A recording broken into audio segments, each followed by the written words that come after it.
London, May 1816. The pre-dawn streets of Southwark carried the acrid stench of coal smoke and desperation, a fitting companion to the closed carriage that rattled over uneven cobblestones toward an address no respectable woman should know. Inside that dark conveyance, 20-year-old Rosalind Merrick sat with her spine pressed against cracked leather, hands folded so tightly in her lap that her knuckles had gone white as bone. She knew exactly where this carriage was taking her. Her mother had made no effort to disguise the transaction, counting the £40 with the clinical efficiency of a tradesman settling accounts.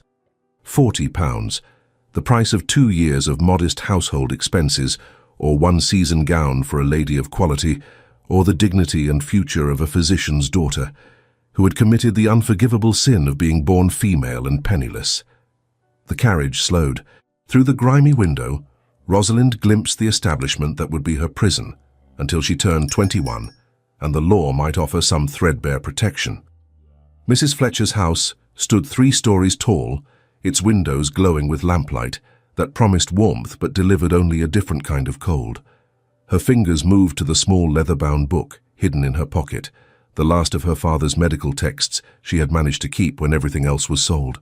If she could survive this, perhaps in a year she might escape, might find work as an apothecary's assistant, might reclaim some fragment of the life she had imagined before her father's death had stripped away every illusion of security. The door handle turned. Rosalind straightened her shoulders and prepared to face her fate with the only thing she had left to call her own, her dignity. If stories of courage in impossible circumstances move your heart, subscribe now and join us on this journey. You won't want to miss what happens next. The carriage door opened, but instead of Mrs. Fletcher's heavy-set doorman, a gentleman's face appeared in the frame. Dark eyes, sharp features, an expression of controlled urgency that seemed utterly incongruous with the sordid surroundings. "Miss Merrick," the stranger said, his voice pitched low but carrying absolute authority. "I am Adrian Stratford, Earl of Montrose. You will come with me now." Rosalind stared at him, her mind struggling to reconcile the reality of an earl appearing in Southwark at 5 in the morning with any rational explanation. Earls did not intercept carriages bound for brothels. Earls did not know the names of physicians' daughters about to be sold into degradation. "I understand your confusion," Lord Montrose continued, extending his hand with the same calm assurance one might use to assist a lady from her carriage at a society ball. "My solicitor alerted me to your situation 2 hours ago. If you wish to avoid the fate your mother arranged, take my hand and trust me for a single minute." Behind him, Rosalind could see Mrs. Fletcher herself emerging from the establishment's doorway, her painted face contorting with annoyance at this unexpected interference. The woman had paid £40, and she clearly intended to collect her due. Rosalind looked at the Earl's extended hand, then at the book in her pocket, then at the future that waited behind Mrs. Fletcher's door. She placed her trembling fingers in his steady grip and allowed him to pull her from the carriage. "My lord," Mrs. Fletcher began, her voice dripping false deference. "There seems to be some misunderstanding. The girl's mother sold her to me legally. The contract is signed." "A contract signed by a parent to sell their child into prostitution," Lord Montrose replied, his tone so cold it could have frozen the Thames, "is not worth the paper it wastes. I suggest you take your £40 and consider yourself fortunate I do not have you arrested for trafficking in human misery." He did not wait for her response. Within moments, Rosalind found herself being handed into a proper carriage, bearing a coat of arms she vaguely recognized from the few society papers she had glimpsed in better days. The Earl settled across from her, signaled his driver, and the carriage lurched into motion toward Mayfair. "My sister," he said without preamble, his gaze fixing on a point somewhere past Rosalind's shoulder. "She was nearly sold to the same establishment 5 years ago by a corrupt governess who forged my father's signature. I arrived moments too late to prevent the initial exchange. I managed to buy her back, but the terror I saw in her eyes has haunted me ever since. I failed her protection once. When my confidential inquiries alert me to similar transactions now, I intervene." "Your confidential inquiries," Rosalind repeated faintly. You maintain agents in Suffolk to rescue women. I maintain ears in multiple locations to prevent young women from being destroyed by those who should protect them, he corrected. What happens next is your choice, Miss Merrick, but I would suggest you prepare yourself for a rather formidable interview. The carriage pulled up before a magnificent townhouse in Grosvenor Square, and Rosalind was ushered inside with such speed she barely had time to register the opulence of the marble entrance hall before being conducted to an elegant drawing room. There, seated in a high-backed chair like a queen holding court, was the most intimidating woman Rosalind had ever encountered. Lady Constance Stratford, Dowager Countess of Montrose, was 72 years old and possessed the kind of steely composure that made younger women quail. Her silver hair was arranged in perfect coils, her morning dress was impeccable despite the ungodly hour, and her pale blue eyes examined Rosalind with the thoroughness of a general inspecting questionable troops. "Adrian," she said without shifting her gaze from Rosalind, "explain this madness." The Earl moved to stand beside his grandmother's chair. "A proposal, as you have so frequently requested. You wish me to marry. Here is my candidate. I am offering you 3 months to transform Miss Merrick into suitable countess material. If she passes your rigorous standards and wishes to accept my offer of marriage, we shall wed. If not, she receives £2,000 as a dowry to establish herself independently, and legal documentation severing her mother's claim on her person or property." The dowager's eyebrows rose fractionally. A physician's daughter, with no connections, no training, no fortune, sold by her own mother for the price of a decent mare. "And you believe I can create a countess from such unpromising material?" "I believe," the Earl replied calmly, "that you have never refused a challenge in your life, and that Miss Merrick possesses more natural dignity in her current dishevelled state than most diamonds of the first water display in their finest jewels." Lady Constance turned her full attention to Rosalind. "Speak, girl. Can you read?" "Yes, my lady." Rosalind's voice emerged stronger than she had expected. "Latin and Greek as well as English. My father believed daughters should be educated. Can you conduct intelligent conversation? On medical matters, philosophy and literature, yes. On the latest scandals and fashion, I fear I am woefully ignorant. The former can be hidden, the latter taught. Can you learn quickly? I taught myself advanced mathematics from my father's university texts when I was 15. Something that might have been approval flickered in the dowager's expression. And if I refuse this absurd scheme, what then will you do? Rosalind met those intimidating pale eyes directly. Survive, my lady, as I have survived everything else. The silence stretched for a long moment. Then Lady Constance smiled, sharp as a blade. 3 months. If you fail a single test, you receive £1,000 and are sent away with a character reference as a governess. If you succeed and refuse Adrian's offer, £2,000 and my blessing. If you succeed and accept, you become my granddaughter and the Countess of Montrose. Do you accept these terms?" "What is the alternative?" Rosalind asked. The Earl answered, "You may refuse and choose to live modestly on a small pension I will provide as a governess or companion. However, your mother retains legal authority over you until you reach 21. She could, theoretically, challenge my guardianship and reclaim you." Rosalind understood the trap perfectly. With her mother's demonstrated willingness to sell her own child, there would be no safety in independence until the law itself provided protection. "Then I accept your bargain, my lady. I will do everything in my power to pass your tests." "Everything begins at 6 tomorrow morning," Lady Constance declared. "You will be provided a bedchamber, appropriate clothing, and exactly 4 hours of sleep. Use them wisely." The training that began the following dawn made every previous hardship in Rosalind's life seem gentle by comparison. Lady Constance proved to be a relentless instructor whose standards would have made a military commander seem lenient. From 6 in the morning until 10 at night, Rosalind endured lessons in posture, deportment, French conversation, Italian literature, pianoforte, watercolors, needlework, dance, and the intricate social codes that governed every interaction among the aristocracy. The first morning began with posture. Lady Constance positioned Rosalind before a full-length mirror and proceeded to catalogue every flaw with the precision of a natural philosopher dissecting a specimen. How your shoulders slump forward as though you wish to disappear into yourself, the dowager observed. I understand the impulse, Miss Merrick, but a countess does not shrink. She occupies space with authority. Rosalind straightened her spine, pulling her shoulders back. Better, but now you appear rigid as a soldier on parade. Grace, child. Think of a swan moving across still water. The strength is hidden beneath elegant motion.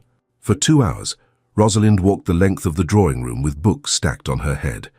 When the first volume tumbled to the carpet, Lady Constance's expression did not change. Again, she commanded simply. By the 10th repetition, Rosalind's neck ached and her legs trembled with fatigue. By the 20th, she wanted to scream. By the 30th, she managed 3 complete circuits without losing a single book. Adequate for a first attempt, Lady Constance said, which Rosalind was learning represented high praise. Tomorrow we shall add turning and bowing to the exercise. French lessons followed immediately after breakfast. Rosalind had learned to read the language from her father's medical texts, but conversation proved another matter entirely. Madame Dubois, a sharp-faced woman who had fled France during the Revolution, tolerated no errors. Non, non, non, she exclaimed when Rosalind stumbled over a subjunctive conjugation. A lady does not mumble or hesitate. She speaks with clarity and confidence, even when discussing the weather. Again. By the end of the first week, Rosalind dreamed in French and woke with her jaw aching from the unfamiliar shapes her mouth had been forced to make. But she could conduct basic conversation about art, literature, and society without grammatical embarrassment. Pianoforte lessons tested her patience most severely. Her fingers, strong from years of household work, lacked the flexibility required for complex passages. Professor Aldrich, an elderly man with wispy white hair and the temperament of a frustrated artist, tapped out rhythm with a wooden stick against the instrument's frame.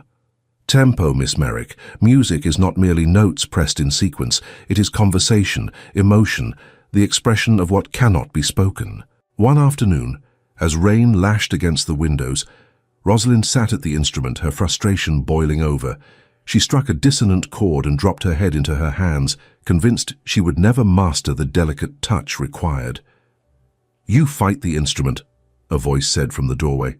Rosalind started, turning to see the Earl watching her. It was the first time he had observed her practice.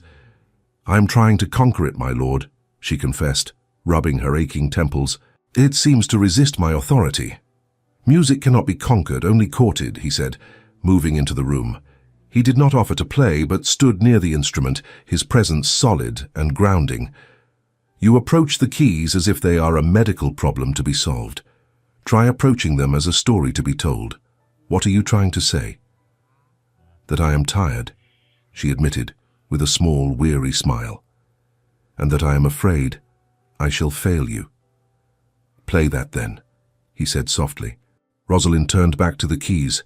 She played slowly, abandoning the rigid tempo Professor Aldrich demanded, letting the notes reflect her exhaustion and her fear. It was imperfect, but it was real. When she finished, she looked up to find Adrian watching her with an intensity that made her breath catch. He said nothing, simply nodded once before turning to leave, but the moment of shared understanding lingered long after he was gone. Dance proved both easier and more complicated. The steps themselves were logical, almost mathematical in their precision. Rosalind learned the minuet, the cotillion, the country dance, committing each pattern to memory with the same systematic approach she had once used to memorize botanical classifications. But learning steps in an empty ballroom with a patient instructor was entirely different from executing them in company while maintaining conversation. "You must appear utterly at ease," Lady Constance instructed during one particularly frustrating session. "Dancing is performance. Every gentleman who partners you will judge not just your steps, but your composure, your conversation, your ability to make him feel clever and valued without appearing obsequious."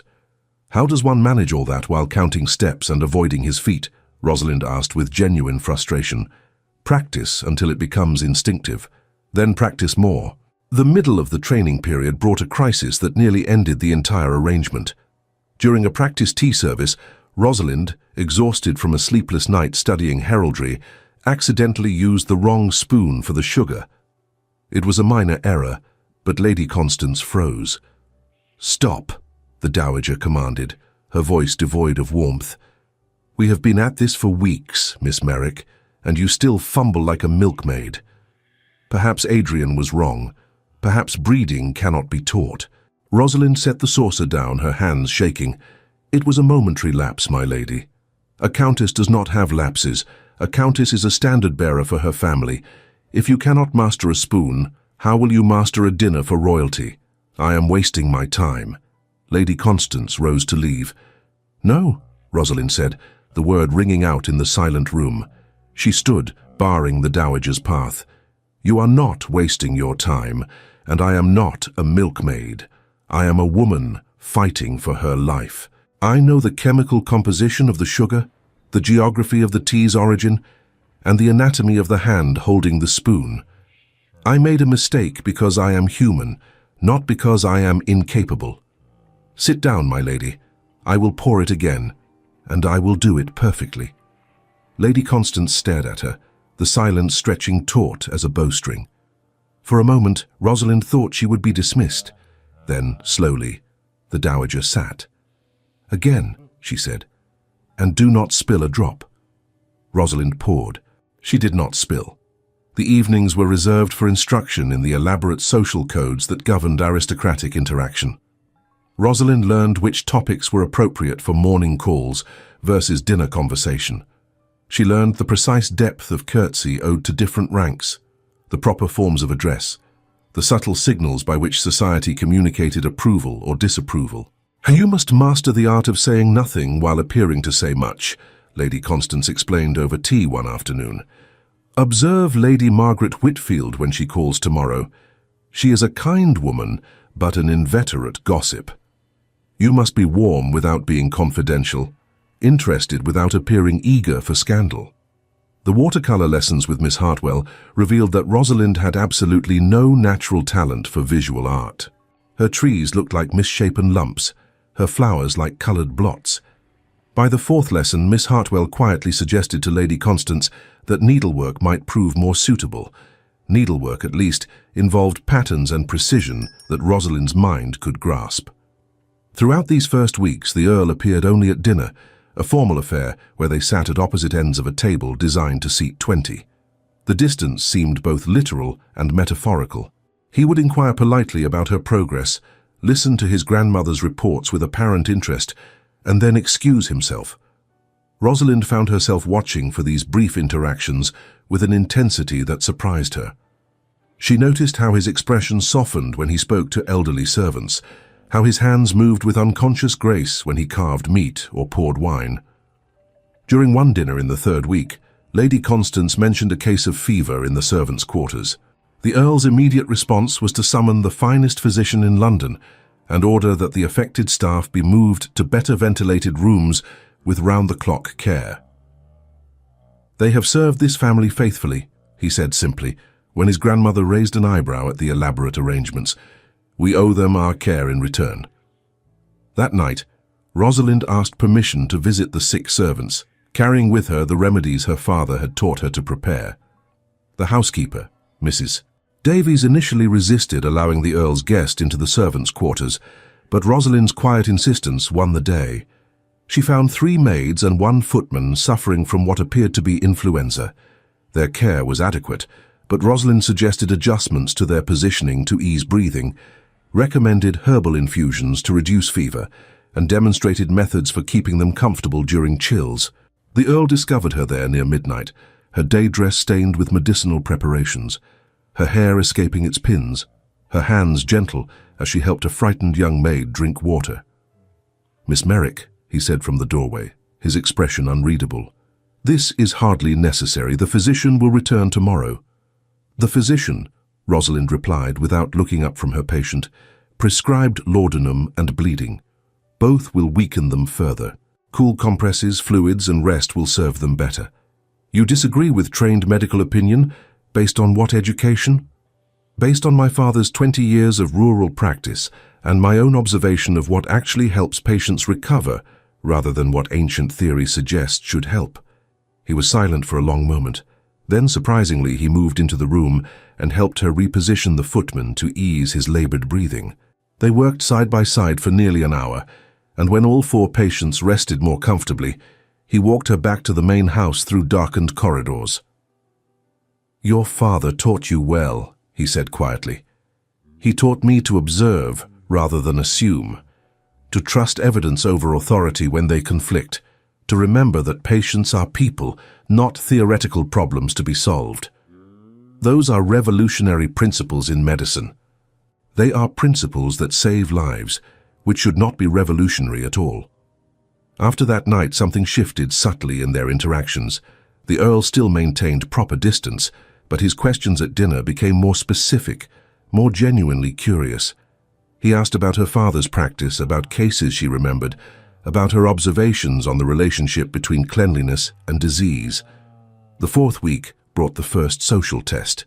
Lady Constance arranged an intimate afternoon gathering with 3 carefully selected acquaintances. Lady Margaret Whitfield, cheerful and talkative, immediately put Rosalind at ease with questions about her Yorkshire upbringing. Mrs. Arabella Sutton, far more calculating, probed more carefully. "Your family's estate in Yorkshire," Mrs. Sutton said, her tone conversational but her eyes sharp. "I confess I am not familiar with the property." "It was quite modest," Rosalind replied, a prepared answer that held enough truth to be credible. "More a large house than a true estate. My father's practice was his primary occupation." "A physician? How unusual." Mrs. Sutton's expression revealed nothing. Most families of gentle birth avoid trade. "Healing the sick," Lady Constance interjected smoothly, "is hardly trade, Arabella. It is a calling. Miss Merrick's father was a Cambridge-educated man of considerable learning.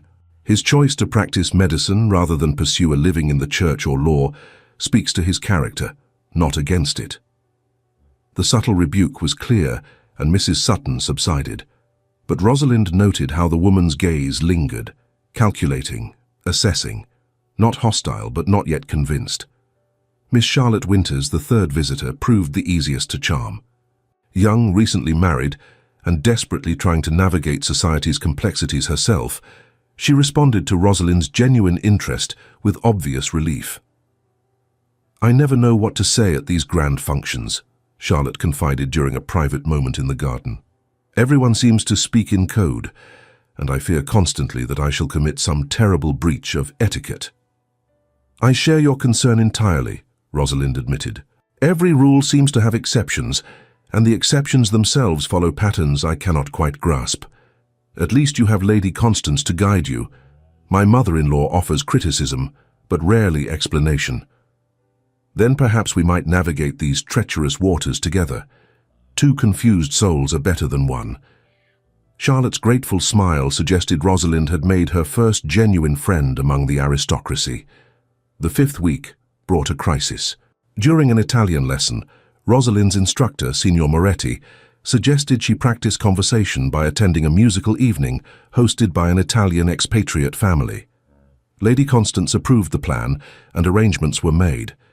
The evening itself proved delightful. Rosalind's Italian, while not perfect, was adequate for discussing music and literature. She conversed with an elderly contessa about Dante, debated the merits of different composers with a visiting maestro, and felt for the first time that she might actually succeed in this impossible transformation. Then disaster struck. A gentleman she did not recognize approached during the interval and addressed her in rapid Italian, clearly assuming from her earlier conversations that she was fluent. Rosalind understood perhaps half of what he said and responded with what she thought was an appropriate comment about the performance. His shocked expression suggested she had said something terribly wrong. Later, near tears of frustration, she confessed the incident to Signor Moretti, who gently explained that her grammatical error had transformed a compliment about the soprano's vocal range into a crude comment about her physical attributes. The gentleman had been too polite to correct her, but the damage was done. "I am hopeless," Rosalind said that night to Lady Constance. "I study until my eyes burn and my head aches, but still I make mortifying errors. What gentleman would want such an inadequate wife?" The dowager regarded her with an expression that might have been sympathy. Do you know how many years I studied before I felt truly confident in society? 7. You have been training for 5 weeks. Your progress is not inadequate, Miss Merrick. It is extraordinary. You expect perfection when competence is the realistic goal. But if I embarrass Lord Montrose with such mistakes, Adrian is no fool. He knows exactly what he offered when he brought you here. A quick mind and determined spirit, not a polished debutante who has trained for this role since childhood. Your errors are expected and forgivable. Your surrender to discouragement would not be. The 6th week brought the carefully managed social exposures that Lady Constance had planned. Morning calls, afternoon teas, walks in Hyde Park during the fashionable hours. Each event was orchestrated to gradually expand Rosalind's circle of acquaintance while minimizing risk of disaster. She learned to navigate conversations about subjects of which she knew nothing, to deflect intrusive questions with polite vagueness, to remember dozens of names and relationships despite seeing many faces only briefly. Her mind, trained by medical study to observe and categorize, adapted to this new challenge with increasing skill. But the constant performance exhausted her. At night, alone in her bedchamber, she would sometimes retrieve her father's medical text and read passages, just to remember who she had been before this transformation began. The girl who had dreamed of assisting apothecaries seemed very distant from the young woman learning to curtsy to duchesses. During one particularly difficult week, when she felt overwhelmed by the enormity of what was expected, Rosalind found herself in the estate library late at night, unable to sleep. She had discovered that the Earl's collection included several recent medical journals, and she was absorbed in an article about new theories regarding hospital cleanliness when a voice from the doorway startled her. "I had wondered who was reading those," the Earl said, entering the library. He wore a velvet dressing gown over his nightclothes, a breach of propriety that somehow seemed natural in the intimate darkness of the library. The household accounts suggested someone was going through them methodically. "I apologize, my lord. I should have asked permission." "You have it retroactively. What are you reading?" Dr. Hallow's treatise on contagion. He suggests that diseases spread through lack of cleanliness rather than bad air, which contradicts most accepted medical thought, but aligns with what my father observed in his practice. Adrian moved to examine the journal, standing close enough that she could smell the faint scent of tobacco and soap. The air in the library felt suddenly thick, charged with the awareness of their solitude and the late hour. "You disagree with established medical opinion. I think established medical opinion is often established by men who have never actually treated sick patients. They theorize from positions of comfortable ignorance, while practical physicians who see evidence contradicting their theories are dismissed as lacking proper education." "You sound passionate about the subject." His voice was low, intimate in the quiet room. "I am passionate about truth being determined by evidence rather than authority. It is why I found society so baffling when I first arrived. Here, truth seems determined entirely by who speaks it, rather than by any objective standard." He smiled, and in that expression Rosalind glimpsed the man beneath the aristocratic reserve. "You have identified precisely what makes society both powerful and absurd. We operate on collective delusion maintained by rigid enforcement of arbitrary rules. Yet those rules provide structure, however artificial, that allows thousands of people to interact with minimal chaos. But at what cost? How many talented people are excluded because they lack the proper birth or training in meaningless skills? How many important truths are ignored because they come from sources society dismisses? All valid questions that I have asked myself for years, which is why I maintain agents in Southwark, why I support reforms to child welfare laws, why I brought you here rather than leaving you to the fate your mother arranged." They talked until dawn began to lighten the windows, discussing everything from medical theory to political philosophy. It was the longest conversation they had shared since her arrival, and when Rosalind finally retreated to her bedchamber for a few hours' sleep, she carried with her the memory of his smile, and the knowledge that beneath his careful reserve lived a mind as curious and questioning as her own. By the 6th week, Lady Constance declared her ready for limited social exposure. Carefully selected acquaintances were invited for afternoon calls, during which Rosalind was introduced as a distant relation newly arrived from Yorkshire. Lady Margaret Whitfield, a kindly woman in her 50s, seemed genuinely pleased to make her acquaintance. Mrs. Arabella Sutton, sharper-eyed and more calculating, examined Rosalind with obvious curiosity, but eventually nodded her approval. "Constance has worked one of her miracles," Lady Margaret murmured to her companion as they prepared to depart. "The girl is surprisingly accomplished." "Surprisingly indeed," Mrs. Sutton agreed, though her tone suggested she was not entirely convinced. The 8th week brought the great test. Lord and Lady Worthington were hosting one of the season's most important balls, and Lady Constance had secured an invitation for Rosalind's formal introduction to society. For 3 days before the event, every moment was devoted to preparation. Rosalind's gown, a creation of ice-blue silk that brought out the unusual color of her grey eyes, was fitted and refitted until it achieved perfection. Her dance steps were practiced until she could execute every figure blindfolded. Her conversational topics were rehearsed until she could discuss literature, music, and current events with apparent, effortless grace. The modiste Madame Laurent had outdone herself with the gown.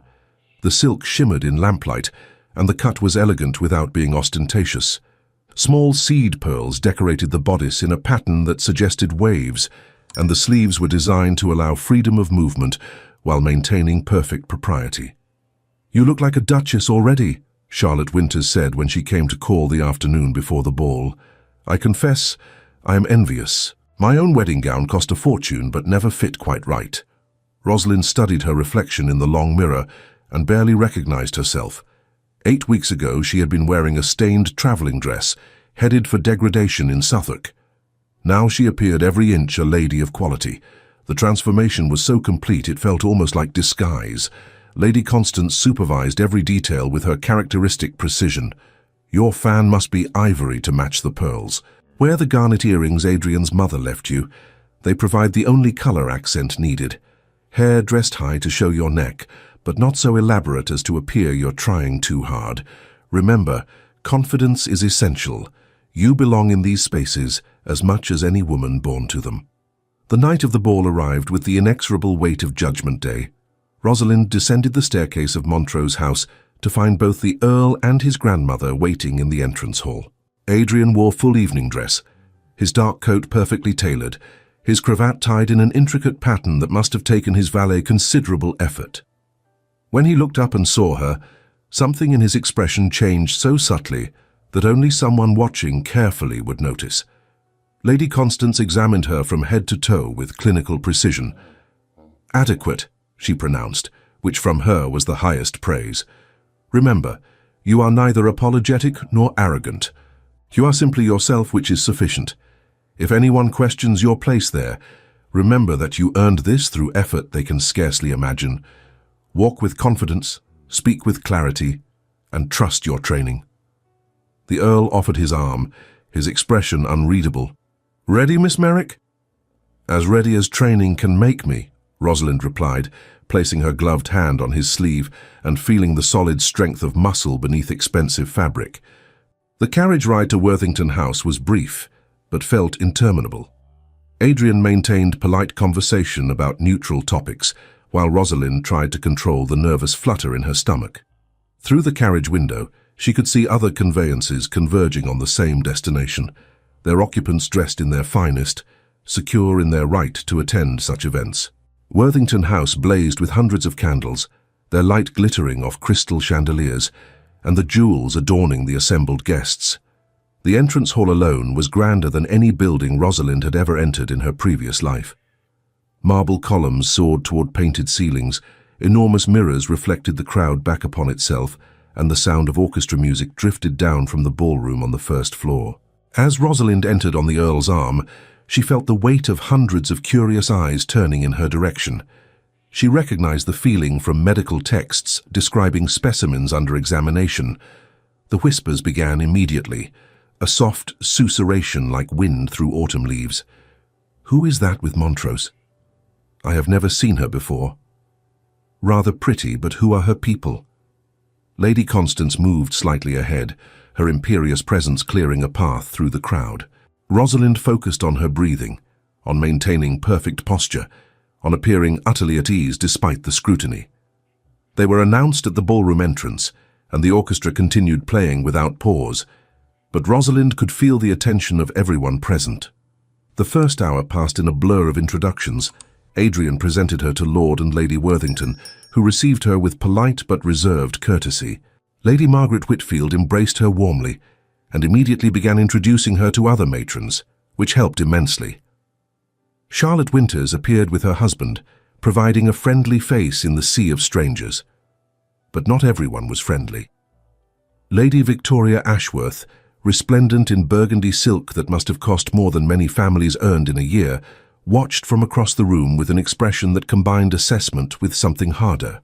The woman was beautiful in the classical sense, with perfect features and bearing that came from a lifetime of privilege. She had been considered the most likely candidate for the position of Countess of Montrose, and her interest in Adrian had been obvious to everyone. During a brief moment, when Adrian was claimed by some gentlemen discussing parliamentary matters, Lady Victoria approached with her companion, a sharp-faced woman named Mrs. Langley. "Miss Merrick," Lady Victoria said, her smile bright and utterly insincere. "How delightful to meet Montrose's mysterious protégé. You have appeared so suddenly that one hardly knows what to make of it." "I am pleased to make your acquaintance, Lady Victoria," Rosalind replied, remembering Lady Constance's instruction to respond to rudeness with perfect courtesy. "You must find all of this rather overwhelming. The season, the society, the expectations. It is such a different world from provincial life. Every world has its own complexities, I find. What appears simple often contains depths invisible to casual observation." Mrs. Langley's eyebrows rose slightly. "How philosophical. Do you often speak in such abstractions, or is it nervousness that makes you vague?" Before Rosalind could respond, Adrian materialized at her elbow with the timing of someone who had been watching the interaction carefully. "Lady Victoria, Mrs. Langley, I trust you are both enjoying the evening. If you will excuse us, I believe the next set is forming, and I have promised Miss Merrick this dance." He led Rosalind onto the floor for a cotillion, positioning them in the set with practiced ease. As the music began and they executed the figures, he spoke quietly during the brief moments when the pattern brought them together. "Victoria can be venomous when she chooses. Do not let her disturb you. She believes I have taken something that should have been hers. She assumed an interest on my part that I never expressed. Her disappointment is not your responsibility." The dance required them to separate, to partner with others in the set, but Rosalind's mind remained on his words. He had never expressed interest in Lady Victoria despite her beauty, wealth, and perfect suitability. What did that mean about his own heart? The second dance was a waltz, a dance that was still considered scandalous by the more conservative patronesses of Almack's. It required them to maintain much closer contact. Adrian's hand settled at her waist, his touch radiating heat through the silk of her gown. As they moved together across the polished floor, Rosalind was acutely aware of the dangerous intimacy of the moment, the way their bodies moved in synchronized rhythm, isolated in the midst of the crowd. "You dance beautifully," he said quietly, his gaze locked on hers.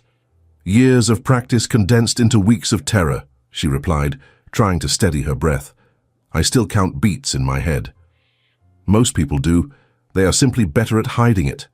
You appear utterly confident. Then the performance is working. It is not merely performance. You have transformed yourself through sheer determination. That is remarkable." His praise warmed her more than it should have. They completed the waltz, and he returned her to Lady Constance's side, where she was immediately claimed by a young gentleman for the next set. Then another, and another. By the time supper was announced, Rosalind had danced with 7 different partners, navigated countless conversations, and begun to believe she might actually succeed. The formal announcement came halfway through the evening. Lord Worthington requested the attention of the assembled guests, and the orchestra fell silent. Adrian had stepped forward to the center of the ballroom, and all eyes turned toward him. "Ladies and gentlemen," he began, his voice carrying clearly across the crowded space, "it is my great pleasure to introduce to society Miss Rosalind Merrick, who has honored me by accepting my offer of marriage." The silence that followed was absolute. Rosalind could hear the snap of fans closing and the rustle of silk as every guest froze. It was a terrible, suffocating quiet. Rosalind stood frozen, feeling the weight of hundreds of eyes upon her. The entire glittering assembly held its collective breath, and into that frozen moment, the whispers began like the first drops of a coming storm. Merrick. I have never heard the name. No connections whatsoever. Where did Montrose find her? She appeared from nowhere. Lady Margaret Whitfield began applauding, bless her kind heart, and others slowly joined in. But the underlying current of shock and speculation was palpable. Rosalind maintained her composure, smiled graciously, and accepted congratulations from those who approached, but she could feel the scrutiny intensifying. Lady Victoria materialized beside the refreshment table, her expression frozen in a smile that did not reach her eyes. "How delightful," she said in a carrying voice. "Lord Montrose's charity extends even to the entirely obscure. One can only admire such democratic principles." The calculated cruelty of the comment was clear to everyone within earshot. Several ladies looked uncomfortable, but no one directly contradicted someone of Lady Victoria's rank and influence. Rosalind opened her mouth to respond with the dignified deflection Lady Constance had taught her for such situations. Before she could speak, the ballroom doors were thrown open. A disheveled woman in a stained traveling dress pushed past a distracted footman who tried vainly to stop her. Her wild eyes scanned the crowd until they fixed on Rosalind. "Rosalind!" Mrs. Helena Merrick's voice cut through the music like a knife through silk. "How dare you stand there pretending to be a lady?" The orchestra stuttered to a halt. Every person in the ballroom turned to witness this spectacular breach of decorum. Time seemed to slow as Rosalind watched her mother advance across the polished floor, leaving muddy footprints in her wake. The woman was thinner than Rosalind remembered, her face lined with bitterness. "This girl," Mrs. Helena gasped, pointing a shaking finger at Rosalind, "is my daughter, my own flesh and blood.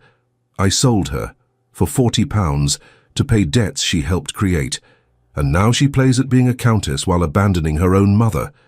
The whispers exploded into a roar of shocked exclamations. Rosalind stood frozen, watching her entire carefully constructed future crumble into dust. 3 months of brutal training. Every lesson learned, every standard met, all destroyed in 30 seconds by the woman who had given her birth and then sold her like livestock. Around her, she could see the calculation in dozens of eyes. A physician's daughter, sold by her own mother, for £40. The Earl's mysterious protégée was revealed as nothing more than a charity case, damaged goods elevated far above her proper station. Lady Victoria's expression transformed into something approaching triumph. Mrs. Langley whispered urgently to her companions, spreading the scandal with gleeful efficiency. Even Lady Margaret looked shocked and uncertain, her earlier warmth suddenly complicated by social calculation. The Earl's hand closed around Rosalind's wrist, steadying her when she thought her knees might give way. When he spoke, his voice carried the kind of cold authority that commanded immediate silence. "Mrs. Merrick," he said, stepping between Rosalind and her mother, "you signed a legal document renouncing all parental rights and claims to your daughter in exchange for financial compensation. That document is witnessed, sealed, and filed with my solicitor. If you violate its terms again by approaching Miss Merrick or spreading slander about her character, I will have you prosecuted for extortion and fraud. Remove her." 2 footmen finally materialized and escorted the protesting woman from the ballroom. But the damage was catastrophically complete. Every person present now knew the truth. A physician's daughter of no consequence, sold by her own mother, rescued by the Earl like some character from a melodramatic novel. Rosalind turned to face Lady Constance, expecting dismissal and disgrace. Instead, the Dowager stepped forward and placed one hand on her shoulder. "The revelation of one's origins," Lady Constance said clearly enough for the nearest guests to hear, "is far less significant than the demonstration of one's character. Miss Merrick has conducted herself with perfect propriety for the past 2 months. That her mother is a mercenary wretch reflects on the mother, not the daughter." Lady Margaret Whitfield nodded vigorously. "Quite right, Constance. The girl cannot be blamed for her mother's wickedness." But the whispers continued, and Rosalind saw the calculation in dozens of eyes. Social disaster of this magnitude could not be easily overcome. She had become not just a curiosity, but a scandal, and scandals were contagious among the aristocracy. That night, back at Montrose House, Rosalind stood in the library where this impossible bargain had first been explained to her. "I have destroyed everything," she said quietly to the Earl, who had followed her there. "The bargain has failed. Your reputation will suffer if you proceed." "The bargain," he replied, "continues." "How?" She turned to face him, exhausted and defeated. "Society will never accept me now. Your grandmother's efforts were wasted. I should take whatever small pension you offer and disappear." "Miss Merrick," the Earl said, and something in his tone made her pause. "Do you truly believe I would abandon you to face the consequences of your mother's malice alone? I am not a man who retreats from challenges.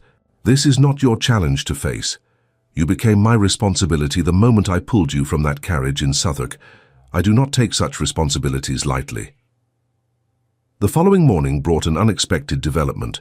A royal messenger arrived at Montrose House bearing a summons for Miss Rosalind Merrick to attend upon His Royal Highness the Prince Regent at Carlton House that very afternoon. Lady Constance received this news with a rare expression of surprise. The prince rarely involves himself in social scandals unless they amuse him particularly.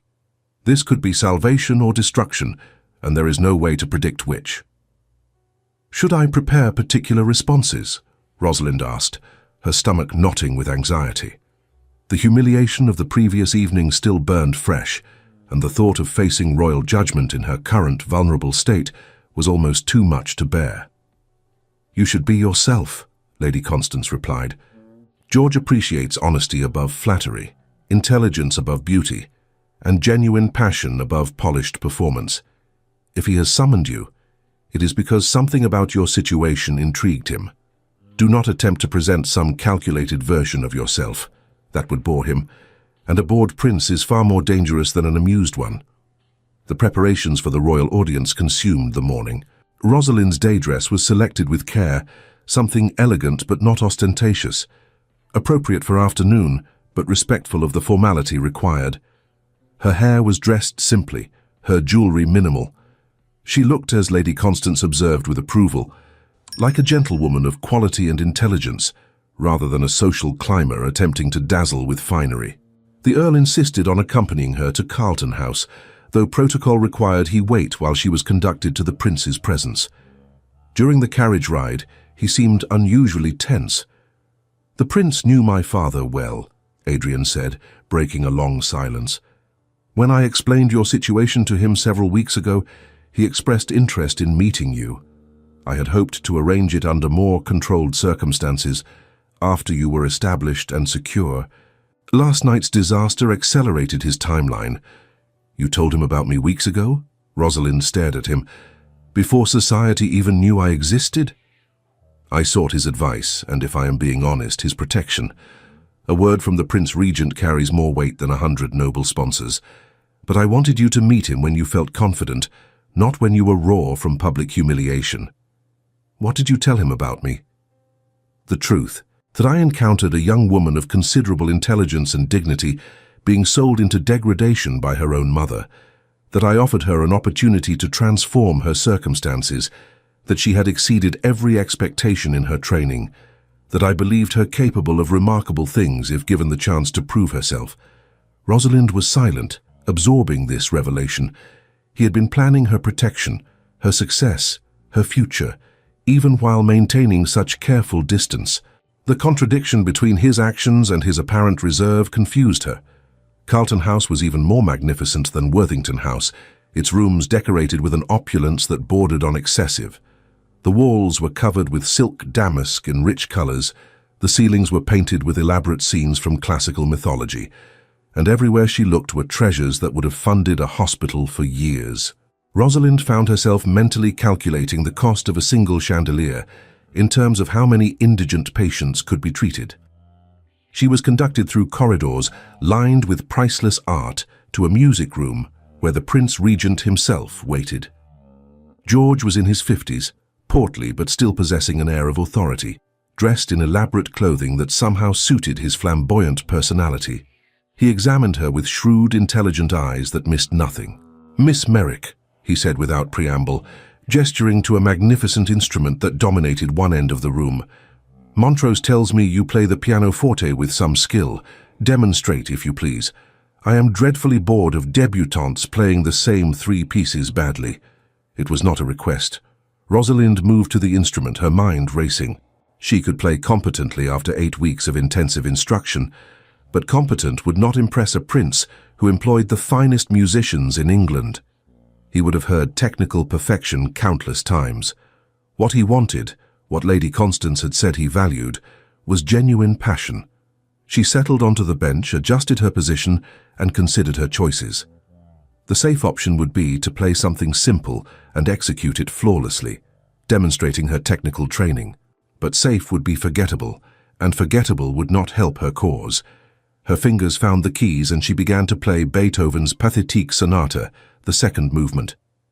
It was technically beyond her current skill level. She knew she would make errors, but it was the only piece that seemed appropriate for this moment.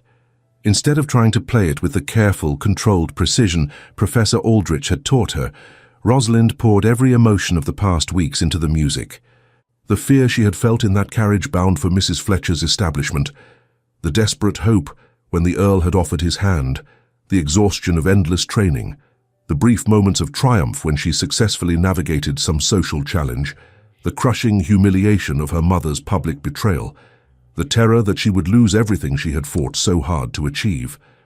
All of it flowed through her hands into notes that rang with raw, unpolished feeling. She made mistakes. Her fingers stumbled on the more complex passages. Her tempo wavered. Her dynamics were inconsistent.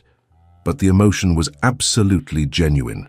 And when the final chord faded into silence, she sat very still, her hands trembling slightly on the keys. The prince was silent for a long moment.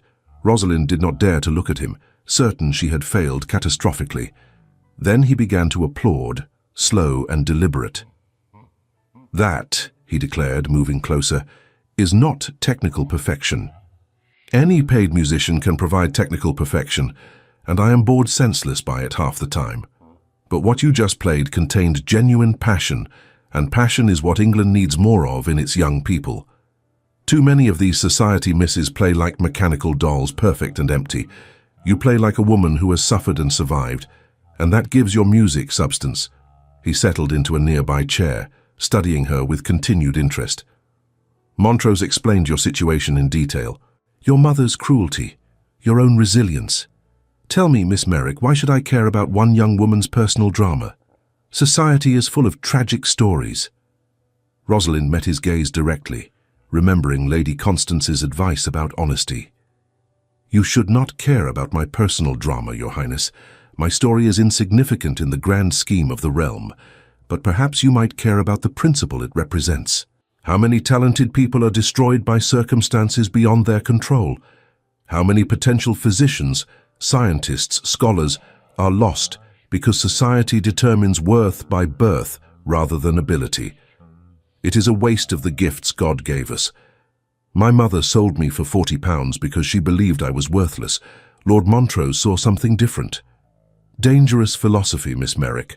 Society depends on people knowing and accepting their proper places. With respect, Your Highness, a truly ordered society depends on people contributing their talents, regardless of where they began.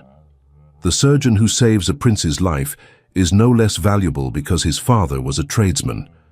The scholar who advances human knowledge is no less worthy because she was born female. To waste such talent is poor stewardship of the nation's resources." "She?" The prince's eyebrows rose. "You believe women capable of significant scholarship?" "I know they are, Your Highness. I assisted my father's medical practice for years. I saw him treat hundreds of patients, observed patterns in disease and treatment, and contributed ideas that improved outcomes. My sex did not make my observations less valid, or my mind less capable. Yet society would never allow you to practice medicine professionally, which is society's loss, not merely mine.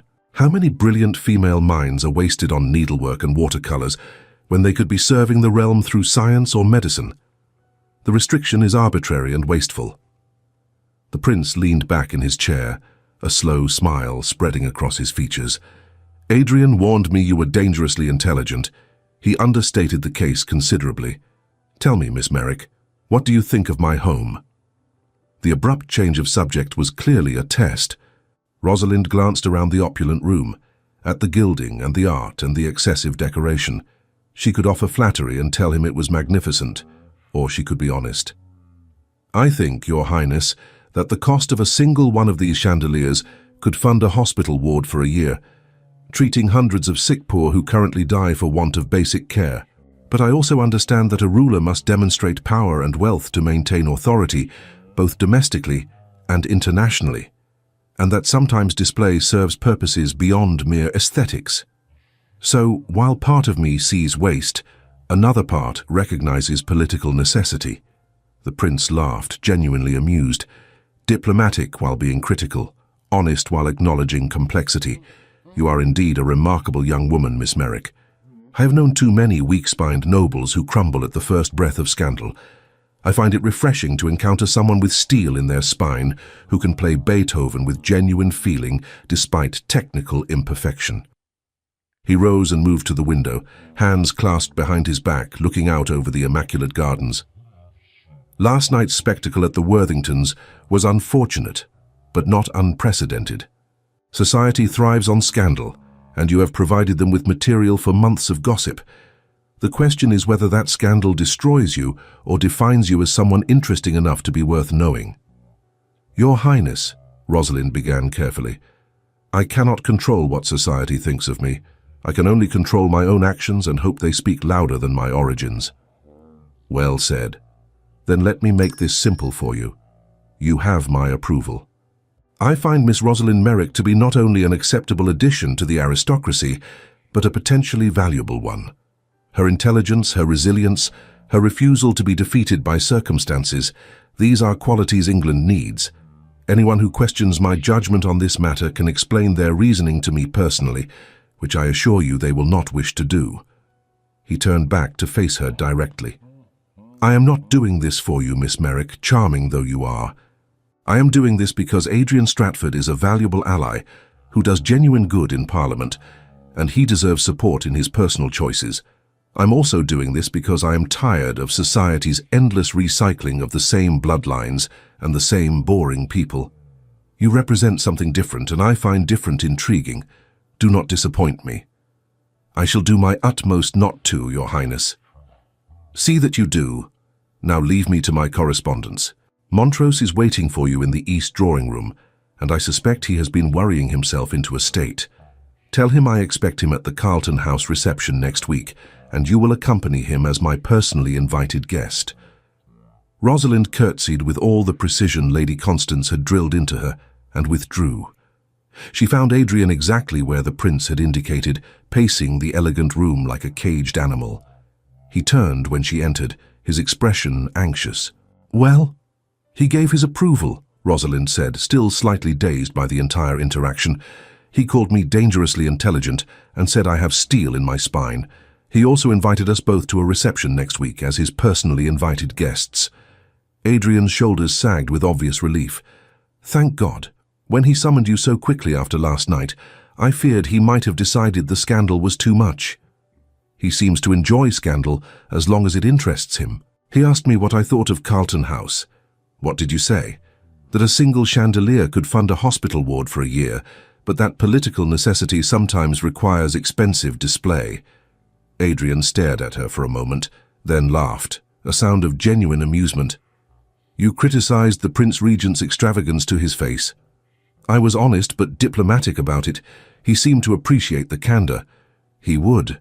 George values intelligence and spirit over flattery, but most people are too frightened to show him anything but deference. I was too exhausted from last night's disaster to maintain careful deception. Besides, Lady Constance told me to be myself, and myself has opinions about wasteful spending when people are dying for want of basic medical care." They returned to Montrose House to find Lady Constance waiting with barely concealed anxiety. When Rosalind reported the outcome of the royal audience, the Dowager's expression transformed into something that might have been pride. "You continue to surprise me, Miss Merrick. The Prince's explicit approval changes everything. Society cannot afford to snub someone he has personally endorsed without risking his displeasure." The following days proved Lady Constance's assessment correct. Royal approval changed everything, with the brutal efficiency of a blade cutting through tangled thread. Within 2 days, the gossip shifted from scandalous origins to romantic rescue. The narrative transformed from poor girl attempting to social climb into brave young woman, saved from tragedy by a noble lord with the Prince Regent's blessing. Lady Victoria Ashworth found herself isolated rather than Rosalind. Her earlier calculated cruelty was now seen as poor sportsmanship, an attempt to destroy someone under royal protection. Mrs. Langley, always practical about social calculations, quietly shifted her allegiance. Mrs. Sutton, who had initially seemed skeptical, declared publicly that the girl had shown remarkable composure under fire and deserved respect. Even the most rigid matrons found it difficult to maintain their censure in the face of royal endorsement. Invitations began arriving at Montrose House, not just for Rosalind, but explicitly requesting both her and the Earl. The ton moved with its characteristic speed to align itself with the prince's judgment, and within a week, Rosalind found herself established rather than excluded. The 12th week arrived with shocking speed. Rosalind stood once again in the library at Montrose House, this time at the Earl's explicit request. He waited by the window, his posture rigid with what she had learned to recognize as carefully controlled emotion. "You have fulfilled every requirement of our bargain," he said without turning to face her. "My grandmother declares you not only acceptable, but exceptional. The prince himself has granted his approval. You are free to choose." "Choose?" Rosalind repeated carefully. "Marriage to me and the position of Countess of Montrose, or £2,000 and the independence to live as you wish. What do you want, my lord?" "That is irrelevant. The choice is yours to make freely." Something in his rigidly controlled tone ignited Rosalind's temper, which had been growing increasingly difficult to restrain over the past weeks of his studied distance. "Irrelevant? We have lived in the same house for 3 months. You have avoided me as though I carried some contagious disease, appearing only for formal dinners and scheduled assessments. Now you stand there pretending indifference and expect me to make a life-altering decision based on what? Gratitude? Fear? Certainly not on any understanding of your actual wishes, since you have taken extraordinary care to reveal nothing of yourself." The Earl's shoulders stiffened. "I maintained appropriate distance to ensure you felt no pressure to accept out of obligation." "Coward," Rosalind said clearly. He turned then, his dark eyes wide with shock. "I beg your pardon. You are a coward, my lord. You rescue women from brothels at dawn but cannot manage honest conversation with one woman over breakfast. You maintain agents across London but hide from emotional intimacy behind walls of propriety. You offer marriage as though proposing a business arrangement while pretending you have no personal interest in the outcome. Well, I refuse to participate in this theatre any longer. Tell me the truth. Do you want me to stay or do you want me to go?" The Earl stared at her for a long moment, and Rosalind watched his careful composure crack like ice under pressure. "You want the truth? Very well. I love you. I have loved you since the 2nd week of your training, when you laughed at some absurd comment my grandmother made, and I saw joy in your expression despite everything you had endured. I love your intelligence, your resilience, your refusal to be defeated by circumstances that would have destroyed a weaker woman. I love the way you read medical texts when you think no one is watching, and how you help my grandmother's elderly maid with her rheumatism using your father's remedies. I love you so completely that the thought of you choosing to leave tears my heart to pieces." He took a step toward her, his expression raw with feeling. "But I will not trap you with my emotions. You deserve the freedom to choose your own path, not to accept marriage out of gratitude or pity, or because you feel you owe me something for saving you from a fate you should never have faced. If you choose to go, I will survive. I survived my wife's death, I will survive losing you. But if you choose to stay, if you choose me not because of my title or wealth, but because you truly wish to share your life with mine, then I swear I will spend every day proving worthy of that gift." Rosalind felt tears burning in her eyes, but she refused to let them fall. "You are an idiot, my lord. I beg your pardon. An aristocratic, emotionally stunted idiot. Did it never occur to you during these past 12 weeks that I might have developed feelings of my own? That I noticed every time you appeared for dinner and watched you with the desperation of a woman starving for even a glimpse. That I fabricated questions about estate management and political theory just to hear you speak. That I fell in love with you not because you rescued me from immediate danger, but because you were kind to servants, patient with your grandmother's difficult moods, and maintained agents specifically to save women from the kind of horror you spared me. She moved closer, until only a foot of space separated them. I love you because you read philosophy late at night when you think the house is asleep, because you donate enormous sums to hospitals and schools but refuse any public recognition. I love the way you frown when you are worried about your tenants, because you looked at a penniless physician's daughter being sold into degradation and saw someone worth saving. I choose you, Adrian Stratford. Not your title, not your wealth, not the safety you offer. I choose the man who appears in Southwark at 5 in the morning because his conscience will not allow him to do otherwise. I choose you. The Earl's careful control shattered completely. He closed the distance between them and pulled her into his arms with a desperation that suggested he had been restraining himself for far longer than 12 weeks. His mouth found hers in a kiss that contained all the emotion both had been suppressing, all the fear and hope and impossible longing. When they finally separated, Rosalind rested her forehead against his chest, feeling his heart pounding beneath her cheek. "When shall we marry?" "As soon as possible," Adrian replied, his voice rough, "though my grandmother will insist on a proper engagement period and a wedding that demonstrates society's full acceptance. Then let us disappoint her for once. I want a small ceremony at your estate in Yorkshire, with only the people who truly matter present. No grand performance for society's benefit, no elaborate display of wealth and status. Just us, making our vows before God and the few people we trust." Adrian pulled back to look at her, his expression transforming with surprised delight. "You would truly choose that over a fashionable London wedding?" "I would choose truth over theatre every time, my lord. Have you not learned that about me yet?" They married 4 weeks later at Montrose Hall in Yorkshire, a sprawling estate that commanded views of moorland stretching to distant hills. Lady Constance attended, her usual severity softened by something that might have been actual approval. The Prince Regent sent a wedding gift of shocking extravagance, along with a note expressing regret that affairs of state prevented his attendance. Lady Margaret Whitfield made the journey despite her age, declaring that she would not miss the wedding for anything. Even Adrian's younger sister, Lady Catherine, travelled from Scotland with her husband to witness the ceremony.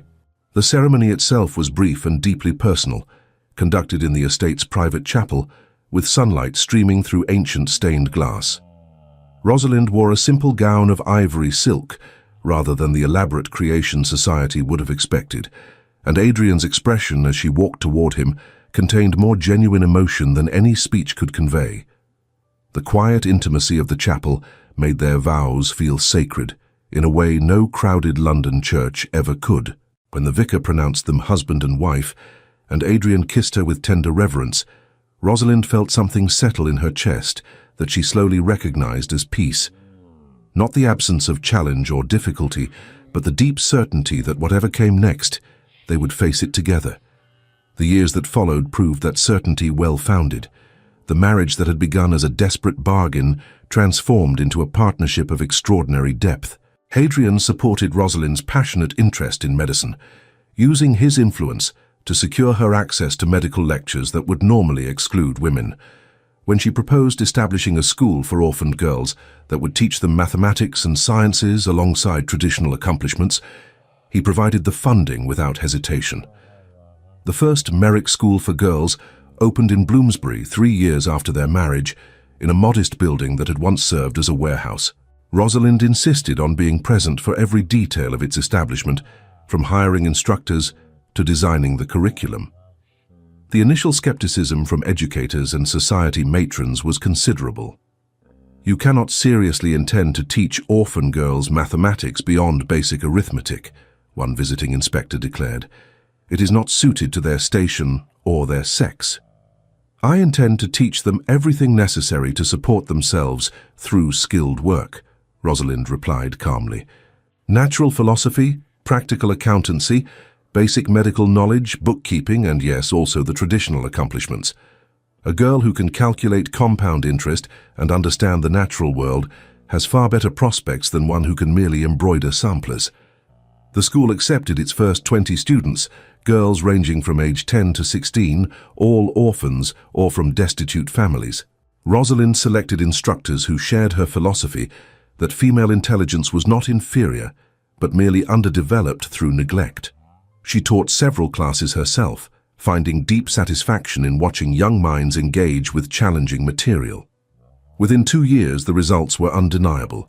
Girls from the Merrick School were being hired as governesses, teachers, skilled assistants in apothecary shops, bookkeepers for merchants. Several went on to establish small businesses of their own.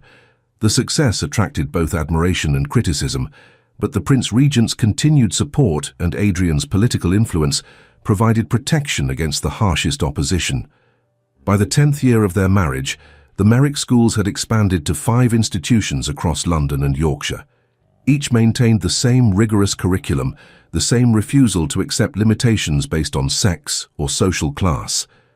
Rosalind published several treatises on female education that created substantial controversy, but slowly began to shift certain progressive attitudes. She argued, with evidence drawn from her school's outcomes, that women's apparent intellectual inferiority resulted from inadequate education rather than innate capacity. Adrian used his position in Parliament to advocate for reforms to child welfare laws, specifically targeting the legal loopholes that allowed parents to sell their children. The legislation was slow and faced fierce opposition from those who valued parental rights over child protection, but incremental progress was made. Each small victory represented lives saved, children protected, futures secured. Society's response to the Earl and Countess of Montrose evolved from scandal to grudging acceptance to eventual respect. They were recognized as an unusual couple who defied conventional expectations, but whose genuine partnership and measurable social contributions could not be dismissed. Lady Constance, who lived to the remarkable age of 92, declared on her deathbed that her grandson's unconventional marriage had been the best decision of his life, and that Rosalind had become the daughter she had never had. The couple had 4 children. 3 daughters, each of whom received education equal to any son, and who pursued studies in medicine, botany, and mathematics, respectively. Their eldest, Catherine, shocked society by attending medical lectures at universities that reluctantly admitted her based on her mother's reputation and her father's influence. Their second daughter, Margaret, studied botanical specimens from around the empire and published illustrated volumes that became standard references. Their youngest daughter, Anne, demonstrated exceptional mathematical ability and contributed to astronomical calculations used in navigation. Their son, James, the heir to the earldom, proved his parents' staunchest supporter. Rather than resenting his sister's accomplishments, he celebrated them and used his eventual position to expand the network of schools his mother had founded. He married a woman of similar progressive sympathies, and together they ensured the Merrick legacy continued into the next generation.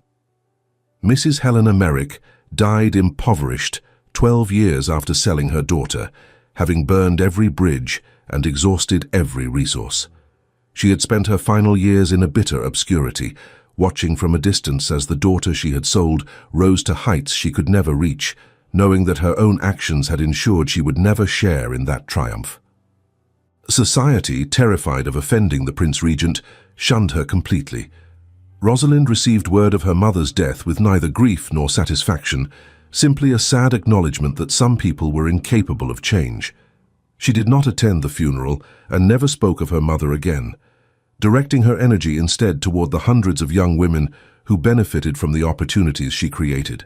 Lady Victoria Ashworth made a wealthy match to a Marquess's son, but was observed at social events watching the Earl and Countess of Montrose with barely concealed envy.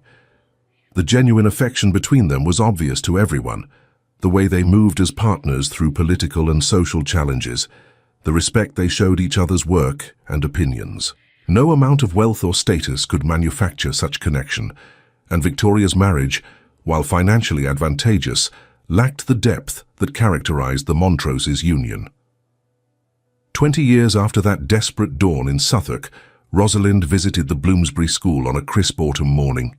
She was now 40 years old, her dark hair showing threads of silver, her manner carrying the confidence of someone who had transformed personal suffering into meaningful purpose. She walked through the familiar corridors, greeting students and instructors, observing lessons with the practiced eye of someone who understood both pedagogy and practical outcomes. In one of the advanced classrooms, she encountered a 15-year-old girl named Sarah Winters, studying medical texts with the same intensity Rosalind remembered from her own youth.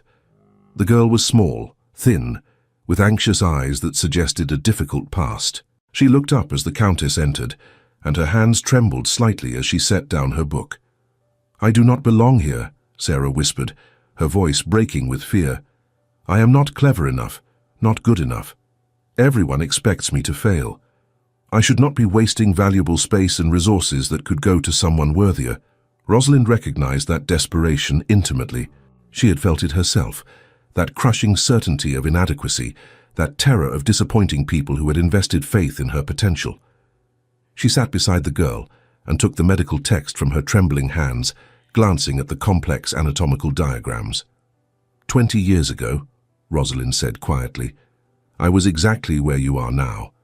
I had been sold by my mother for £40 to a brothel in Suffolk. I was rescued through what seemed like divine intervention by a man I did not know. I was given an opportunity that terrified me because I was absolutely certain I would fail. I was convinced I was not clever enough, not worthy enough, not anything enough. But I survived. More than survived, I learned that my worth was not determined by my origins or by other people's judgments, but by my own choices and efforts." Sarah's eyes widened with shock. "But you are a countess. You have always belonged to this world." "I was born into poverty and sold into degradation," Rosalind replied calmly. "My mother valued me at exactly £40, the price of a decent horse. I had no education in the things society valued, no connections, no beauty or charm to recommend me.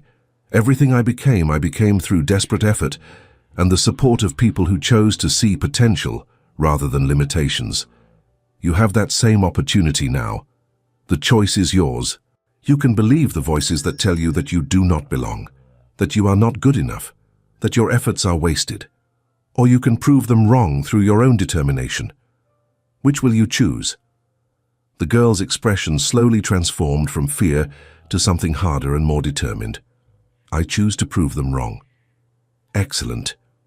Then let us review this chapter on anatomy together, and I will explain the errors in the author's understanding of female physiology.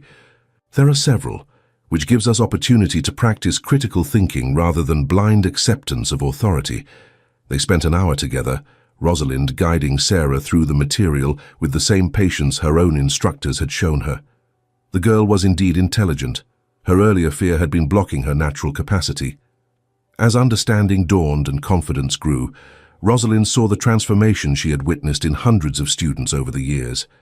Sarah Winters did prove them wrong, becoming one of the first women licensed to practice medicine in England 15 years later. She attributed her success to the Countess of Montrose's support and example, joining the growing number of women whose lives had been transformed by Rosalind's refusal to accept the limitations society tried to impose. Sarah eventually established a clinic serving indigent patients in East London, providing care to those who could never afford traditional physicians, continuing the legacy of service that Rosalind had modelled. On a warm summer evening in 1836, exactly 20 years after that fateful dawn in Suffolk, an elderly couple sat on a stone bench in the gardens of Montrose Hall, watching the sun set over the Yorkshire moors. Rosalind's hair had gone silver, though her grey eyes remained as sharp and observant as ever. Adrian's tall frame was slightly bent with age, his dark hair white at the temples, but his hand holding hers was still strong and steady. Around them, the gardens bloomed with late summer flowers, their scent heavy on the warm air. In the distance, they could hear the laughter of grandchildren playing on the lawn under the watchful eyes of nurses. The next generation of Stratfords, being raised with the same values of service and intellectual curiosity that had defined their grandparents' lives. "Regrets?" Adrian asked, the question that had become something of a private joke between them over the years, asked in moments of contentment to affirm their shared satisfaction with the choices that had brought them here. Not a single one, Rosalind replied, leaning her head against his shoulder in the comfortable intimacy of decades together. Every difficult moment, every challenge, every battle we fought was worth it. I found you. I found purpose. I found a way to transform my own suffering into opportunities for others. If I could return to that terrified girl in the carriage bound for Southwark and tell her what her future held, she would never believe me. Adrian kissed her hair, a gesture made tender by repetition and genuine affection. You transformed far more than yourself. You transformed the world around you, one young woman at a time. 5 schools, hundreds of graduates, countless lives altered. And you transformed me from a man afraid of his own heart into someone capable of genuine love and partnership. We transformed each other, Rosalind corrected gently. You gave me the opportunity, but you also learned from me. You became a better advocate, a more effective reformer, because you listened to someone from outside your privileged perspective. That is no small thing. They sat in comfortable silence as darkness gathered, 2 people who had found each other in the most unlikely circumstances and built something remarkable from the fragments of disaster. The girl who had been sold for £40 had become a countess who changed hundreds of lives. The Earl who had rescued her at dawn had found the love he had stopped believing possible. In schools across England, young women studied mathematics and medicine and science, learning that their worth was not determined by their birth or beauty, but by their minds and their courage. They carried forward the legacy of a woman who had refused to let cruelty and circumstance define her destiny, who had transformed degradation into dignity, who had proven that human value cannot be measured in currency. The £40 that had once represented the price of a life had been transformed into something priceless, a lesson written in living proof that mothers who betray their children deserve their lonely fates, that good men deserve the love they offer, that second chances can birth extraordinary futures, and that the human spirit cannot be purchased or sold, regardless of the price named. As the last light faded from the summer sky, and the first stars emerged, Rosalind and Adrian rose together and walked slowly back toward the house where their family waited. Behind them, the gardens settled into evening quiet, and ahead, lamplight glowed warm in the windows of home. Thank you so much for staying with us until the end. If this story touched your heart, please like, subscribe, and share with someone who needs to hear it. Your support helps us continue creating stories of love, resilience, and hope.